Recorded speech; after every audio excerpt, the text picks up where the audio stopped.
Hi everyone, welcome back to TVI. What's the number? What episode is it? Is it two? Oh man. Let Just me have a put that look. in afterwards, eh? What AI it in? We just got an AI robot to be CGI'd in. Can we start getting an AI robot just to do the pod? 258, mate. 258. Big up all crew, man. That's big fun. My voice will sound a little bit. I'm just definitely like, and it's. I mean, you've had it in the past, in a family household. Everyone, like my mother-in-law was visiting. Her mother-in-law, Hannah and Twyla, all just had such a bad cough in the last sort of 4 or 5 days, and I'm the only one who hasn't had it. But my body is just fighting it, man, hard. I'm so run down. Yeah. And then I'm having to drink booze every morning. The worst Christmas gig. Well, do you know what? I did a gig on when was it? Friday. I hosted a gig in Kettering, and my throat in the morning I almost cancelled it because my throat was really dodgy in the morning. And then got to the gig, I felt all right. I'd taken a few, I took some Strepsils and all that. I had like vocal zones, and then just as the night was going on, I was hosting. Like I started thinking, like I thought I was going to lose my voice by the end of the gig. Like, I was worried that the final section I wouldn't be able to speak, but luckily it held up. Oh yeah, McCaffrey you were on with, weren't you? Was it an Alex gig? Yeah, it was nice. These gigs are lovely, man. They are, yeah. It was great. It was a really, really lovely gig. Luckily, because I was just feeling so run down, and I've just got like, you can hear it in my voice, man. It's just got that sort of gay twang. But yeah, it's not helping having to drink a cocktail every morning now for 24 days. You can't go back on that now, either. I know, so that's the annoying thing. And also, I'm one of these people that I can't wait. Everyone's like, well, excited. Like, fuck, man. And also, it you is should that get private healthcare before you embark on things like that. But to be honest, like it's never ever caused me any problem. Like people drink more than that, don't they? Like over that month, there'll be more consumed than just one a day. Absolutely, you know what I mean. And like also, including you, I'm going to call it now. I think it's the healthiest time of day to drink, not mentally or emotionally, but physically. I think you've given you've woken up. It's not going to affect your sleep that night. You're giving your body enough time to work it through. You're going to eat a lot over the day. If you don't have, and I'm not going to have any more booze for the day. So actually, it's one and done for the day, isn't it? Yeah. So it's probably the 30-day health kit. Yeah. I like the way you're trying to spin it, you alcoholic. Yeah, just guys, it's in January, if you're looking to change your life, what I'm recommending is to do a German schnapps at 9:15 a.m. every day. In February, it'd be like, yeah, I just need it. Do you know what I mean? I just need it. Like, it just helps me. It's like, do you know what though? Feelings. This is no, but it sounds degenerate. But this morning I woke up and I dropped Twyla at school. And I came back and I was just feeling all like run down. My eyes are puffy and everything. And I was like, I've got to do the video, and I did it. And it was a German schnapps, man, and called Zin 40. And you just got to shoot it. Schnapps, you just knock it back. And I did it, and honestly, like it was sort of that medicinal feeling on my throat and chest. I was like, oh, it's actually quite good. It feels quite good. There is something in that, isn't there? Yeah. Of course. That's why they drink it up in the mountains, I reckon, isn't it? It's like putting a Band-Aid on a bullet wound, isn't it? I don't know if it's actually... Yeah, it's going to help, but it's not the ideal solution. It's not going to help it's not gonna long fix term. Yeah, but I'm in it now. I do reckon I've got a feeling I'm not going to get properly sick. I feel like this is it. I feel like this is my body's working it through, and I'm going to be fine in a couple of days. Why don't you have January off of booze? I will do. I'm not going to drink. That's just what everyone's saying. How can we kind of suggest that to you? I mean, I've chatted to your family and your loved ones. We're just all saying your family's coming down. Actually, we're all they're on the way to mine. We got an emergency meeting. But no, I always do. I normally do dry January after doing the advent calendar. Yeah. And also I'm writing a new show for Melbourne, so I'll take that period off booze anyway, just to sort of be more productive. Yeah.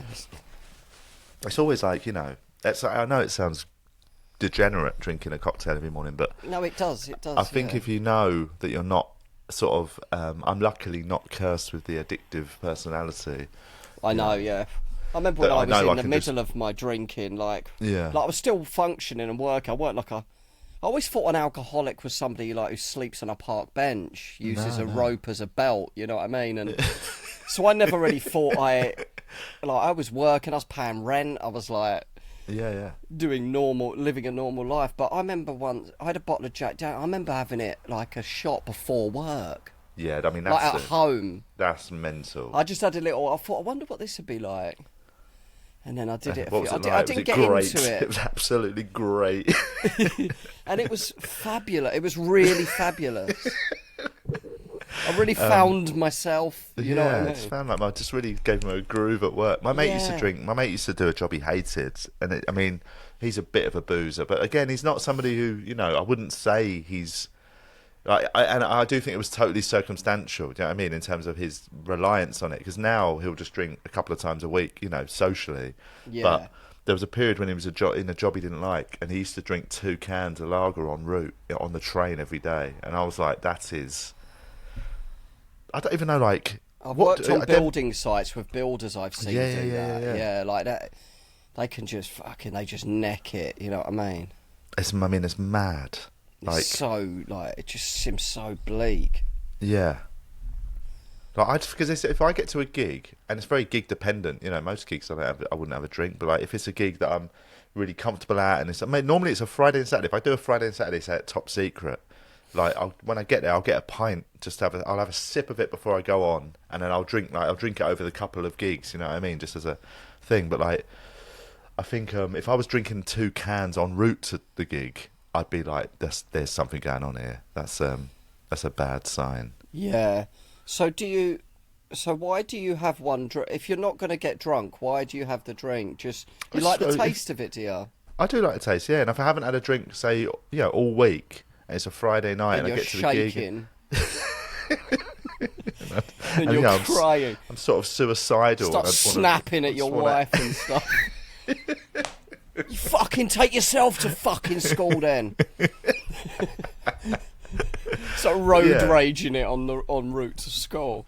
No, but I do have that thing. I do like booze. I don't think I'll ever not like booze. I don't think I did. I don't think I liked the taste, really, in hindsight. Yeah. I always preferred a chocolate milkshake than a JD. Yeah. No, I genuinely think that first pint, when you haven't had one in a week or two, is just I think it's such a nice thing. That I do enjoy it. So, like, I think that's why I think if I get to a gig and I've not had a drink in a week or something, if it's a gig I'm comfortable at, that I know I'm not, you know, not all gigs. I wouldn't get to like I need a little art centre gig and be like, give me a pint. You know what I mean? I feel degenerate. But like if it's like a late night London club, comedy store or something, everyone in the audience is having a drink, I almost feel like it's a little thing of getting on their wavelength. Yeah, I that's kind of been missed out of my whole comedy like that. Yeah. I definitely see the appeal. That's why you're never on their wavelength. That's why that's why your gigs are so bad. Is that why everyone hates me? I wonder why. I often ponder why when late night in bed. Why does everyone hate me? But I can get the appeal. I just can't. I just can't like. I just know it would be horrible if I did. Like it just wouldn't end. I can't imagine having a couple of pints and then that's it. Yeah, time for some chips and go home. Yeah, it is a real like. You know, there is a. I suppose it's like it wakes up like a werewolf. Yeah, like you know that Mask film. With Jim Carrey. It's like I've put on a now I'm this crazy drunk. Yeah, there's definitely been periods in my life I think I've been like that. Like weirdly, actually, I went out last week, and I hadn't, you know, obviously when Twyla was in hospital and everything, you know, I was just so in that for like a month. You know, I didn't touch a bit of alcohol. Why would I? You know what I mean? I was literally dealing with real life, and then I think I had like a pint or two over a couple of weeks once I was coming back to gigging. Nothing, and I went out last week with a couple of mates on a night out, and I definitely had that sort of. I think it was a release of stress and tension. That's understandable. Because I had like my first pint went down in about. I'm talking like 5 minutes. Yeah. And the moment I did that, I think it was. I just went. I'm gonna get wankered. And but then I feel like now, like I remember like saying to Hannah the next day, like I can't. Yeah, I don't even want to do the advent calendar because I don't want to drink. You know, I can't do it.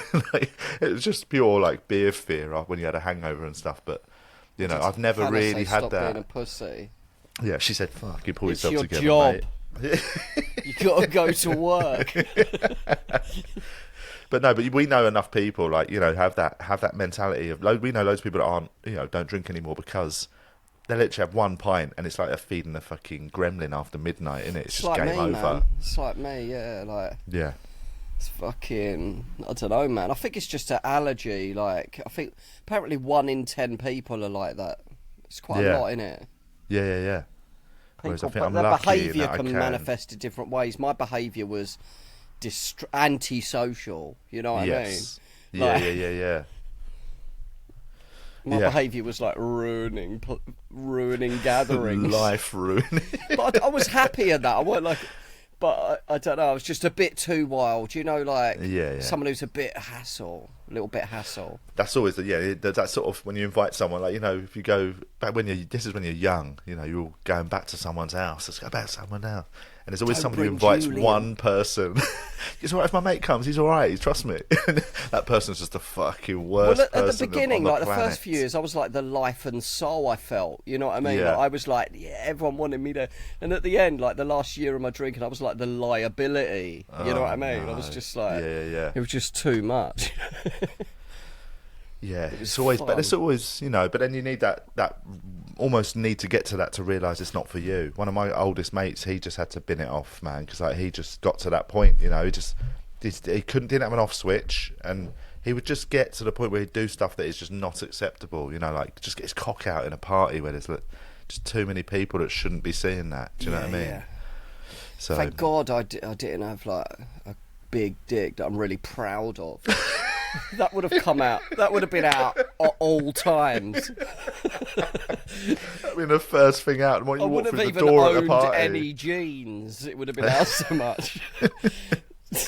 Oh man, but yeah, it's So I feel like I'll be fine in a couple of days. I'll be able to just have my one drink a day and be happy, and then get better. You know, nice sober, maybe 6 weeks in the start of the new year.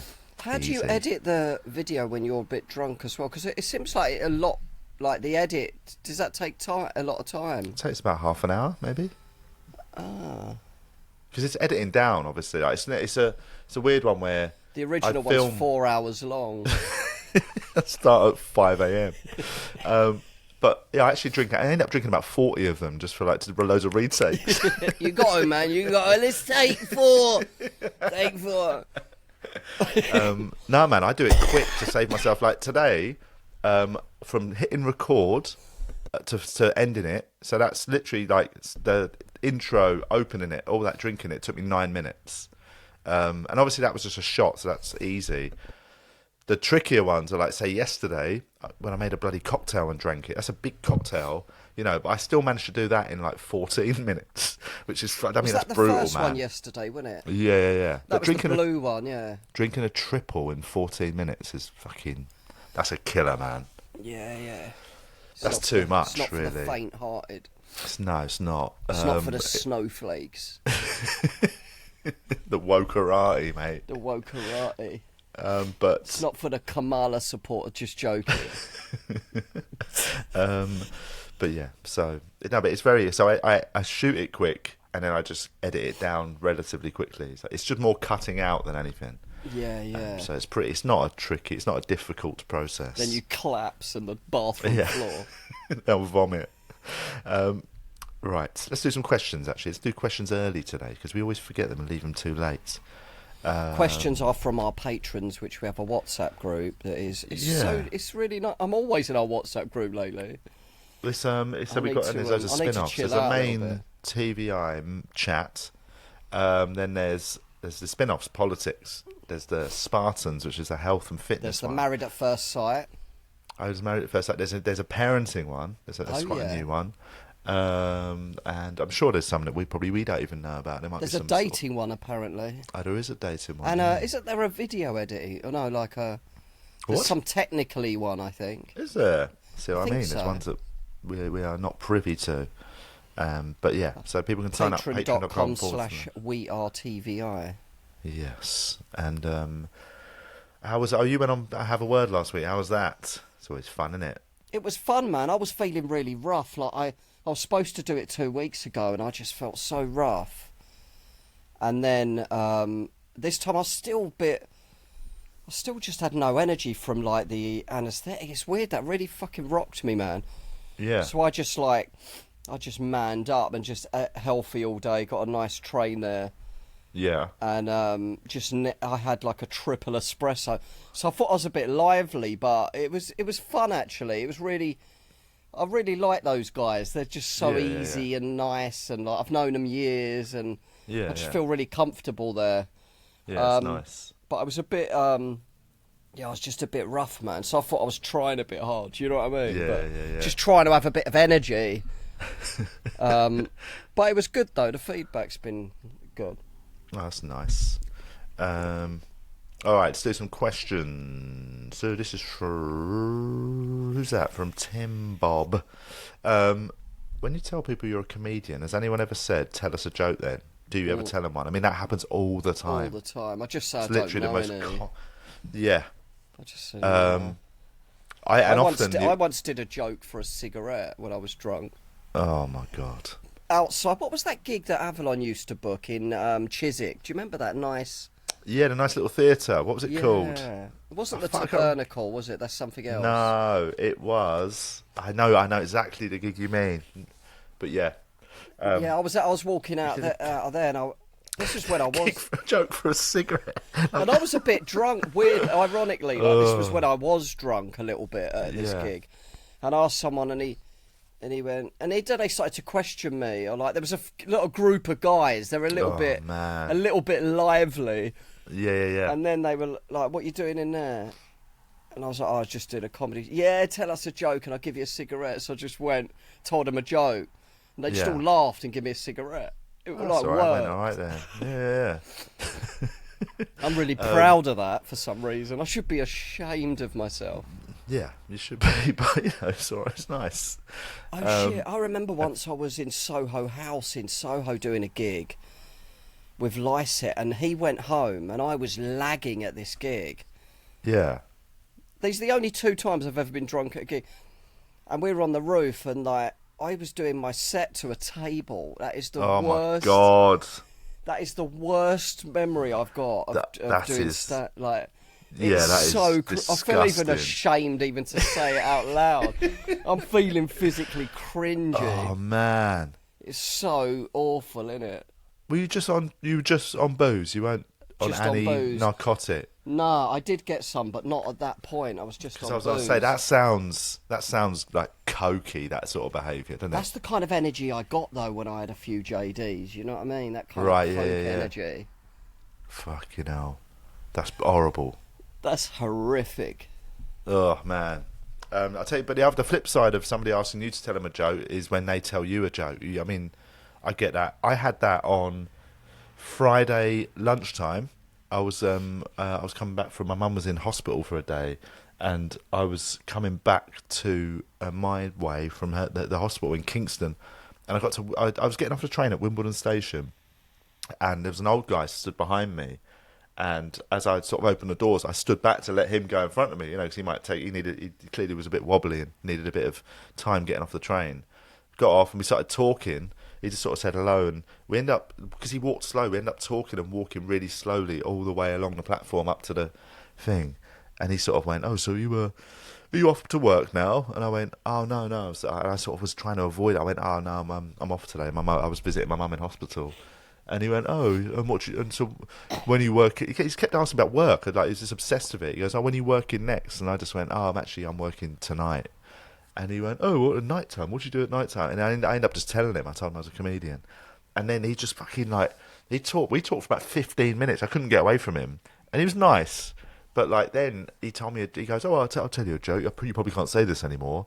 And he told me just here we go when they say that. He told me just such an anti-Semitic joke. Like, I'm talking old school. I was like, "Wow, man, that is fire or something." Did it include?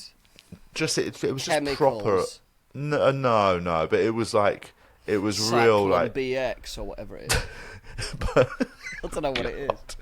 but yeah, Those it, like when jokes he are the worst. the way he said it was like, oh, you probably can't say this anymore, and I thought it'd be like, a pretty shit but semi on the line joke from like the 80s, but it was just like, yeah, it was old school, man. And yeah, I was like, no, it's weird, you can't say that anymore, actually. No, You know you, what I mean? So, yeah. you shouldn't ever have been able to say Yeah. that. Yeah, it's odd, man. You can't It's odd actually you say can't. that to me in private. But yeah, anyway, so yeah, when people ask me to tell a joke, I never do, because I don't actually have any No, I never jokes. do, man. Except for that one time. When you did it to the Soho House smoking area. It's so cringe. Oh man, I love God, it. I don't drink. Here's from Bill. Is there a story or joke that still makes you laugh or giggle when you tell it? I mean, loads of them. We told so many stories on here over the years. I'm sure we've been giggling and laughing while telling them. I always found it fun. I laughed for years about this, but, I've said it so many times over like 30 years that... But I remember my mate Archie was walking down the street with my other mate Tom, and they were just talking in the middle of the day, and he saw it. There was a big skip with loads of rubbish in it and a stereo on the floor. Yeah. Like next to the skip, and Archie's a bit ADHD kind of like me, I guess, and he just kind of talking to Tom, and he just put his foot through it and just booted it for no reason. And he looked round, and there was loads of people moving house. I love it.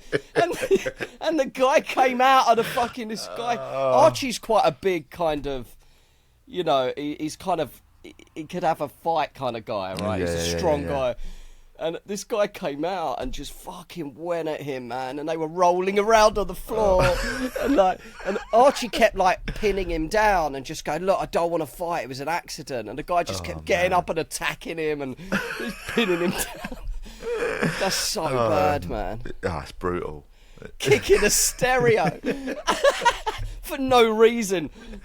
Just it's probably their kid's stereo. He just put his foot through. That has always made me laugh because it's such an Archie thing. Right. Oh, God. Here's a good one from Ed. Which circuit comedians would you pair up with for a snuggly daytime TV show, and what would they do? E.g., renovate a canal boat, become experts on medieval tapestry, reenact the Boer War. I suppose what he means is them sort of like cheesy daytime TV shows, property ones and, holiday ones. Like, who would you think of a circuit comedian it'd be fun to do one of them with?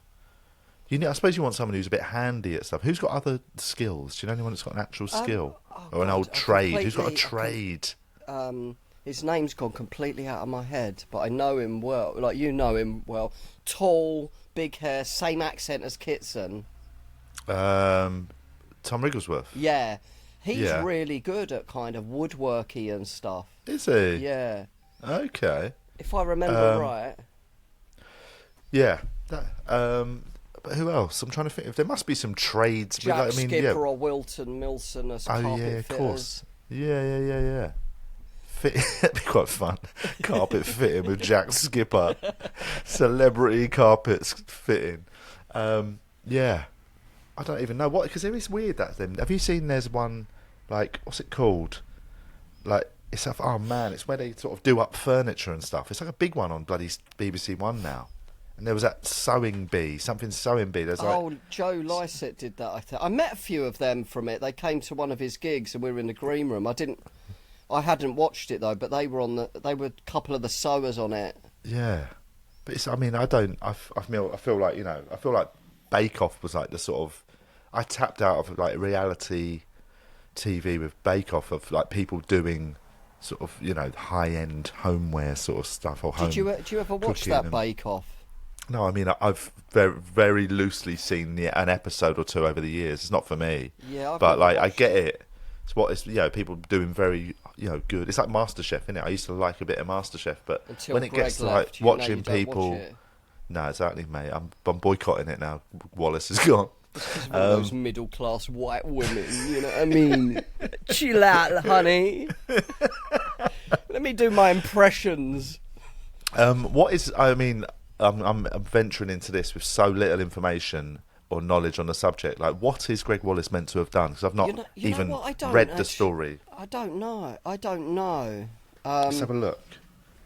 Because is it like, I know it's horrible to even sort of say it, but I do think it does need addressing. Like, you know, there's such a spectrum of, is he being a bit of a weird, creepy old geezer in a, you know, in a green room after a show of being like, yeah, making dirty jokes or something. Yeah. That spectrum of that to fucking, you know, the things To that like Jimmy someone like Savile Russell is very Brand has different. been accused of and things like, yeah, the spectrum's massive, isn't it, right? Yeah. So I do. Let me have a look. Let's see what has Greg Wallace done, or said. I saw a video and it's just alleged stuff in it. So Yeah, of course. I saw a woman on TikTok saying about she didn't want to go back on there. I think she was a doctor, maybe. Right. She didn't want to go back on because of him. She had a little story, but I don't know. I didn't even. I literally did not know his name or even his face one bit before Really? this. I didn't even know who he was. I just don't watch it, but I've been on his Instagram since. Now he's on my radar. Here we go. So it's more sort of sexually like uncomfortable language and behaviour. Like basically, so it says they include. The claims include Wallace talking openly about his sex life. You know, just people he doesn't, just like literally contestants in a professional workplace. So that is, you know, you don't do that at work. Taking his top off in front of a female. If it was just that, they could have pulled him to one side and said, "Look, man." Yeah. But he seems so arrogant and like untouchable. He just probably don't listen. Taking his top off in front of a female worker because he wanted to give her a fashion show. Telling That's a junior, a bit uncomfortable, isn't it? Yeah, that's definitely just what he cut. Like, and it says here, telling a junior female colleague he wasn't wearing any boxer shorts under his jeans.